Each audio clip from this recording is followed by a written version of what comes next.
भगवान भोलेनाथ। माता पार्वती जी आपके इस वीडियो को जो भी लाइक और चैनल को सब्सक्राइब करें, उसके जीवन में कभी दुख दर्द मत आने देना दोस्तों। महाशिवरात्रि के दिन शिवलिंग से यह चमत्कारिक चीज ले आना अपने घर होगी। आपकी हर मनोकामना पूरी, इतना पैसा आएगा कि गिनते गिनते आपका थूक खत्म हो जाएगा, लेकिन पैसा खत्म नहीं होगा। भगवान शिव जी माता पार्वती के आशीर्वाद से अपने जीवन में बहुत उन्नति करोगे।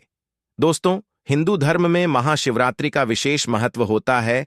फाल्गुन मास के कृष्ण पक्ष के 14 तिथि को महाशिवरात्रि का पर्व मनाया जाता है। दोस्तों, इस बार पंचांग के अनुसार फाल्गुन में कृष्ण पक्ष की 14 तिथि की शुरुआत 8 मार्च रात में 9 बजे से होगी। इस तिथि का समापन अगले दिन 9 बजे शाम 6:10 पर होगा। महाशिवरात्रि व्रत के दिन भगवान शिव जी की उपासना निशिता काल में की जाती है, इसलिए महाशिवरात्रि व्रत इस साल 8 मार्च 2024 शुक्रवार के दिन मनाया जाएगा। दोस्तों, महाशिवरात्रि का अर्थ होता क्या है?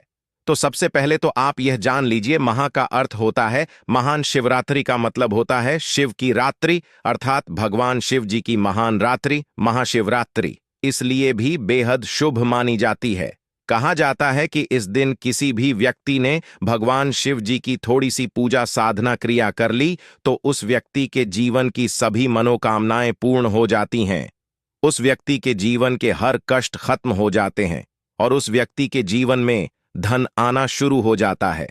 दोस्तों, वीडियो आगे शुरू करें उससे पहले भगवान शिव जी के सच्चे और अच्छे भक्त इस चैनल को सब्सक्राइब अवश्य कर दें और कमेंट बॉक्स में ओम नमः शिवाय अवश्य लिख दें, जिससे कि भगवान शिव जी का आशीर्वाद आपको सीधे प्राप्त हो सके। दोस्तों, आज की इस वीडियो में हम आपको बताएंगे कि महाशिवरात्रि के दिन आपको भगवान शिव जी के मंदिर जाकर के क्या क्या भगवान शिव जी को अर्पित करना और वहां से वापस क्या लेकर के आना है, ताकि आपके घर की गरीबी, दरिद्रता, परेशानी, कष्ट, दिक्कतें हमेशा के लिए खत्म हो जाएं। दूसरी तरफ आपके घर पर सुख, समृद्धि, यश, वैभव, ऐश्वर्य की आपको प्राप्ति हो। ध्यान रखिएगा दोस्तों, महाशिवरात्रि का इंतजार हर व्यक्ति इसीलिए करता है ताकि उसको भगवान भोलेनाथ और माता पार्वती का आशीर्वाद मिल सके। कहा गया है कि देवों के देव भगवान भोलेनाथ अगर किसी भी व्यक्ति को आशीर्वाद दे दें तो उस व्यक्ति का साक्षात कल भी आकर कुछ नहीं बिगाड़ पाता है। इसलिए आज की इस वीडियो में हम आपको बताएंगे कि कैसे आप महाशिवरात्रि के दिन, जो बहुत ही पावन दिन है, इस दिन भगवान शिव जी को प्रसन्न कर सकते हैं। कैसे आपको भगवान शिव जी का आशीर्वाद प्राप्त हो सकता है और कैसे महाशिवरात्रि के दिन शिवलिंग की आपको पूजा करनी है, वह भी खास उपाय करते हुए। कैसे आपको शिवलिंग पर क्या क्या चढ़ाना है और क्या क्या वहां से लेकर अपने घर पर वापस लेकर आना है, ताकि आपके घर पर अन्न और धन का भंडार कभी भी कम ना हो। देखिए दोस्तों, आपके जीवन में कितनी ही बड़ी परेशानी हो, कितनी ही बड़ी दिक्कत हो, मान लीजिए आपके जीवन में धन की समस्या है, मान लीजिए आप नौकरी की प्राप्ति के लिए बहुत ही ज्यादा परेशान हो चुके हैं, आपके शत्रुओं ने आपको घेर लिया है, संतान की प्राप्ति आपको हो नहीं पा रही, तो एक बात का ध्यान रखिएगा दोस्तों, महाशिवरात्रि का पावन दिन एक ऐसा दिन होता है जिस दिन कोई भी व्यक्ति अगर थोड़े से उपाय कर लेता है, भगवान शिव जी की साक्षात पूजा कर लेता है, तो उस व्यक्ति की कितनी ही बड़ी मनोकामना हो, कितनी ही बड़ा कष्ट हो, वह खत्म हो जाता है और उसकी मनोकामना पूर्ण हो जाती है। दोस्तों, मान लीजिए आपके ऊपर शनि दोष या कोई भी दोष लगा हुआ है, तो आपको महाशिवरात्रि के दिन थोड़ी सी पूजा करनी है और आपका दोष खत्म हो जाएगा। आपके जीवन से सभी परेशानियों चली जाएंगी और आपके जीवन में जो धन आना बंद हो गया था, उसका आगमन वापस शुरू हो जाएगा। मान के चलिए आपके जीवन में कभी भी कोई परेशानी नहीं रहेगी। बस दोस्तों, आज की इस वीडियो को लास्ट तक देख लीजिए और मान के चलिए भगवान शिव जी के आशीर्वाद से आपकी हर मनोकामना भी पूरी होगी और आपके जीवन की सभी परेशानियां भी चली जाएंगी। देखिए, एक बात कही गई है कि जब भी हम भगवान भोलेनाथ, माता पार्वती की पूजा करते हैं, हमें धैर्य रखना चाहिए, विश्वास रखना चाहिए और श्रद्धा के साथ भगवान भोलेनाथ और माता पार्वती की पूजा करनी चाहिए, क्योंकि भगवान शिव जी बहुत ही भोले हैं। वह किसी भी व्यक्ति की थोड़ी सी ही पूजा से, साधना से तुरंत ही प्रसन्न हो जाते हैं।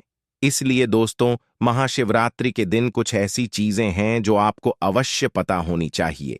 क्योंकि महाशिवरात्रि के दिन अगर आप भगवान भोलेनाथ माता पार्वती जी के सामने पूजा करने जा रहे हैं तो मान के चलिए दोस्तों, आपने अगर कोई गलती कर दी तो भगवान भोलेनाथ और माता पार्वती आपसे क्रोधित हो जाएंगे।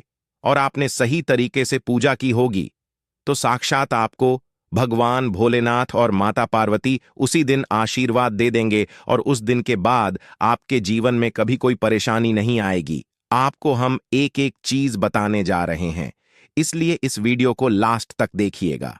सबसे पहले आपको भगवान भोलेनाथ और माता पार्वती के मंदिर जाना होगा। ये जितने भी उपाय आपको बताए जाएंगे ये मंदिर के उपाय होंगे। देखिए, होता क्या है कि कई लोग हमसे पूछते हैं कि गुरुजी हमारे घर पर शिवलिंग है, क्या हम घर पर पूजा नहीं कर सकते हैं? तो इसका उत्तर है नहीं। देखिए दोस्तों, आपको मंदिर जाना पड़ेगा, क्योंकि मंदिर का जो शिवलिंग होता है और जो घर का शिवलिंग होता है इसमें बहुत ज्यादा फर्क होता है। जो मंदिर का शिवलिंग होता है दोस्तों, इसकी जो एनर्जी होती है वह आपके घर के शिवलिंग से करोड़ों गुना ज्यादा होती है। इसमें ऐसी सकारात्मक ऊर्जा होती है जिसके सामने अगर आप थोड़ी सी पूजा करते हैं तो तुरंत ही उसका फल आपको मिलता है और आपके जीवन की हर परेशानी चली जाती है। तो आपको जितने भी आज उपाय बताए जा रहे हैं आपके जीवन की परेशानी को खत्म करने के लिए, आपकी मनोकामना पूर्ति के लिए, उस उपाय के लिए तो आपको मंदिर जाना पड़ेगा। और महाशिवरात्रि का जो पर्व पड़ रहा है वह 8 मार्च दिन शुक्रवार को पड़ रहा है। तो यह दिन ऐसा है, इस दिन अगर आप मंदिर जाकर के भगवान भोलेनाथ और माता पार्वती की पूजा आराधना कर रहे हैं तो मान के चलिए दोस्तों, आपके जीवन में कभी कष्ट आ ही नहीं सकता। पूरे साल आपके घर पर अन्न धन का भंडार बना रहेगा। तो आपको क्या क्या ले जाना है वह कहीं पर लिख लीजिए, क्योंकि दोस्तों अगर आपने एक भी गलती कर दी तो आपकी पूजा संपन्न मानी नहीं जाएगी। दोस्तों, सबसे पहली चीज जो भोलेनाथ और माता पार्वती जी के लिए आपको मंदिर ले जाना है शिवरात्रि को वह है जल। कई लोग हमसे यह कहते हैं कि गुरुजी जल जो है वह तो शिवालय में भी मिल जाता है, शिव मंदिर में मिल जाता है। तो नहीं दोस्तों, वहां का जल आप तभी चढ़ाई है जब कोई दिक्कत हो, वरना घर से ही जल ले जाना चाहिए। आखिर घर से जल क्यों ले जाया जाता है इसकी भी बात सुन लीजिए। घर से इसलिए आपको जल ले जाना है ताकि आपके घर का जो जल ले जा रहे हैं भगवान भोलेनाथ और माता पार्वती जी पर के लिए, उसी जल के द्वारा आप भगवान से जुड़ जाएंगे। उस जल के द्वारा अब भगवान को अपनी सभी दिक्कतें बता देंगे और उस जल को जैसे ही भगवान भोलेनाथ और माता पार्वती पर आप चढ़ाएंगे, अपनी समस्याओं को बताते हुए वह समस्या आपकी खत्म हो जाएंगी। इसलिए घर से जल ले जाएगा। आप सबसे जरूरी चीज जो जल ले जा रहे हैं उसमें 2-4 बूंद गंगा जल जरूर डाल दीजिएगा, क्योंकि गंगा जल डाले बिना आपकी पूजा संपन्न नहीं मानी जाएगी। महाशिवरात्रि 8 मार्च के दिन तो आपको जल ले जाना है, उसमें गंगा जल डाल करके दूसरा आपको 3 पत्ते वाला बेलपत्र ले जाना है। दोस्तों, बेलपत्र बहुत ही शुभ होता है। आपने अगर मान लीजिए एक तरफ 100 कन्याओं को खाना खिलाया है, दूसरी तरफ भगवान शिव जी को बेलपत्र चढ़ाया है, तो ये दोनों बराबर माने रहते हैं, इसलिए बेलपत्र जरूर ले जाएगा। तीसरा, आपको सफेद पुष्प ले जाना है। सफेद पुष्प भगवान भोलेनाथ और माता पार्वती जी को चढ़ाए जाते हैं, इसलिए सफेद पुष्प भोलेनाथ और माता पार्वती जी के लिए आपको ले जाना है महाशिवरात्रि के दिन, ताकि भगवान भोलेनाथ और माता पार्वती जी का वह आशीर्वाद आपको मिल जाए जिसके बाद आपके जीवन के हर परेशानी खत्म हो जाए। दोस्तों, सफेद चंदन ले जाना अनिवार्य होता है महाशिवरात्रि के दिन। और ध्यान रखिएगा दोस्तों कि भगवान भोलेनाथ और माता पार्वती जी को अगर आप दूध अर्पित करने जा रहे हैं तो एकदम कच्चा दूध होना चाहिए, पका हुआ दूध नहीं होना चाहिए, कच्चा दूध होना चाहिए, बासी दूध नहीं होना चाहिए। अब आपको और क्या क्या ले जाना है देखिए। अगर आप चाहते हैं कि आपकी हर मनोकामना पूरी हो तो एक डिब्बा लीजिए, उसमें काली मिर्च भर के ले जाइए। देखिए, बहुत ध्यान से सुनिए, जितनी आपको बातें बता रहे हैं, एक डिब्बे में काली मिर्च भर के लिए एक लाल कपड़ा लीजिए, उसमें लौंग कपूर, इसको मौली धागे से बांध करके आपको अपनी जेब में रख करके ले जाना है। सिर्फ इतनी चीज आपको ले जानी है 8 मार्च को। अब आपको पूजा कैसे करनी है चलिए आपको बताते हैं, बहुत ध्यान से लास्ट तक देखिएगा। और जितनी भी चीज आपको बताई जा रही हैं, इन चीजों को आपको ले जाना है और शिवालय से वापस लेकर आना है अपने घर पर, ताकि आपको धन की प्राप्ति हो सके। आपकी कोई भी मनोकामना हो वह पूर्ण हो जाए। तो देखिए दोस्तों, आप पहले जाएंगे मंदिर। सबसे पहले आपको इस बात का ध्यान रखना है, मंदिर जाने से पहले ही काले या नीले कपड़े का आप धारण करके मंदिर ना जाएं, वरना भगवान भोलेनाथ और माता पार्वती जी का आपको क्रोधित रूप देखना पड़ सकता है। सबसे पहले आपको यह करना है कि पतली धार बनाते हुए जल भगवान शिव जी को अर्पित कर देना।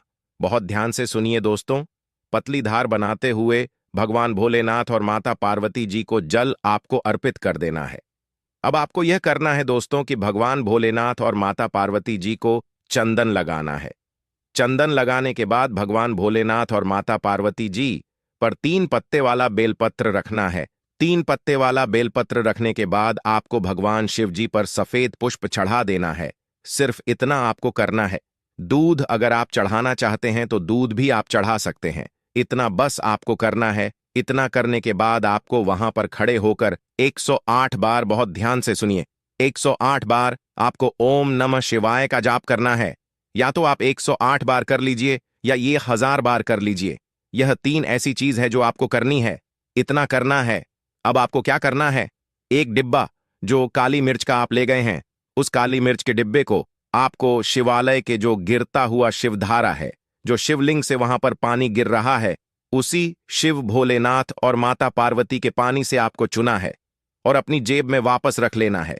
ये जो लाल पोटली आप ले गए हैं बंद करके लौंग की, इसको भी चुना है, वापस रख लेना है। अब आपको क्या करना है, जिस लोटे में पानी ले गए थे या जिस लोटे में भी आप दूध ले गए थे, उसमें आपको क्या करना है, आपको जो भगवान भोलेनाथ और माता पार्वती जी का पानी वहां पर गिर रहा है, ध्यान रखिएगा, शिवलिंग की जो पानी नीचे गिर रहा है, उसी पानी का थोड़ा सा पानी अपने लोटे में ले लेना। ध्यान रखिएगा, जो आपने लोटे में आप पानी भर के ले गए हैं, वह पानी वापस बचाना नहीं है। वह तो पूरा आपको भगवान भोलेनाथ और माता पार्वती जी को अर्पित कर देना। जो शिवलिंग से पानी गिर रहा है, उस पानी को आपको अपने लोटे में वापस से ले लेना है। मान लीजिए, आप ये सोच रहे होंगे कि कई लोग वहां पर पानी चढ़ा रहे हैं, तो इस बात की आप चिंता ना करें, क्योंकि भगवान शिव जी के शिवलिंग पर जब भी पानी चढ़ाया जाता है, वह अमृत बन जाता है। कहाँ जाता है? कई देवी देवता शिवलिंग के पास अदृश्य रूप में खड़े होते हैं, ताकि शिवलिंग से गिर रहा पानी वह धारण कर सके। इतना पवित्र होता है शिवलिंग से गिरता हुआ पानी। तो शिवलिंग से गिरता हुआ पानी को आपको अपने लोटे में ले लेना, सिर्फ थोड़ी सी बूंदें ले लेनी है। अब आपको क्या करना है, ये 3 चीजें आपने ले ली, आपको घर वापस आना है। जो आपने लोटे में पानी लिया है दोस्तों, इसको घर पे आते ही घर के लोग जो है आपके उनके ऊपर थोड़ा थोड़ा पानी छिड़क देना है। घर के हर कोने में पानी छिड़क देना है। घर के मुख्य द्वार पर पानी छिड़क देना, सिर्फ इतना आपको करना है। इतना आपने कर दिया। अब मान लीजिए पूरे साल आपके घर पर नकारात्मक शक्तियां नहीं आ पाएंगी। आपके घर पर कोई काला जादू, काली विद्या करवाने की कोशिश करेगा, तो वह आपके घर पर कुछ आसान नहीं कर पाएंगे। इससे आपके घर से नकारात्मक शक्तियां चली जाएंगी और सकारात्मक ऊर्जा आ जाएगी। अब यह जो डिब्बा अब काली मिर्च का भगवान भोलेनाथ और माता पार्वती जी के शिवलिंग से छुआ करना है। इसको पूजा घर में रखकर क्या करना होगा, ये जो काली मिर्च का डब्बा है आपके पास, इसे कभी भी आप किसी शुभ कार्य के लिए निकले, जैसे मान लीजिए आप बिजनेस मीटिंग के लिए जा रहे हैं, नौकरी की प्राप्ति के लिए जा रहे हैं, एक काली मिर्च घर के मुख्य द्वार से पहले रख के उसको कुचल हुए निकालिए। मान के चलिए आपके काम में जो भी बाधा आने वाली होंगी, वो बधाई भगवान भोलेनाथ और माता पार्वती जी के आशीर्वाद से अपने आप है हट जाएंगी और आप जिस कार्य के लिए भी जाएंगे उस कार्य में आपको सफलता मिलेगी। दोस्तों, अगर आपने अभी चैनल को सब्सक्राइब नहीं किया है तो सबसे पहले सब्सक्राइब अवश्य कर लें और कमेंट बॉक्स में हर हर महादेव, ओम नमः शिवाय, जय भोलेनाथ अवश्य लिख दीजिए। दोस्तों, ये जो लाल पोटली अब भगवान भोलेनाथ की शिवलिंग से छुआ करके ली है, इसको आपको ले जाकर के अपनी किसी भी अलमारी, तिजोरी में रख देना है। आपके जीवन में जो भी पैसे आने के रास्ते बंद हो गए थे, वह वापस से चालू हो जाएंगे। आपके जीवन में इतना धन आएगा जिसकी आपने कल्पना भी नहीं की होगी। मान के चलिए दोस्तों, भगवान भोलेनाथ और माता पार्वती जी का यहां पर आपको साक्षात आशीर्वाद मिलेगा महाशिवरात्रि के दिन और आपके जीवन से हर परेशानी चली जाएगी। ये जितने भी आपको उपाय बताए गए हैं, इन बातों को नजरअंदाज मत कीजिए। महाशिवरात्रि के दिन इतना उपाय कर लीजिए और आपके जीवन की हर परेशानी, कष्ट, दिक्कतें खत्म हो जाएंगी। दोस्तों, आज के लिए इतना ही। जय भोलेनाथ। हर हर महादेव। आपसे हाथ जोड़कर निवेदन है कि आप शिवरात्रि को शिव चालीसा का एक पाठ अवश्य कर लें, जिससे आपको स्वयं देवों के देव महादेव का आशीर्वाद मिल सके। धन्यवाद।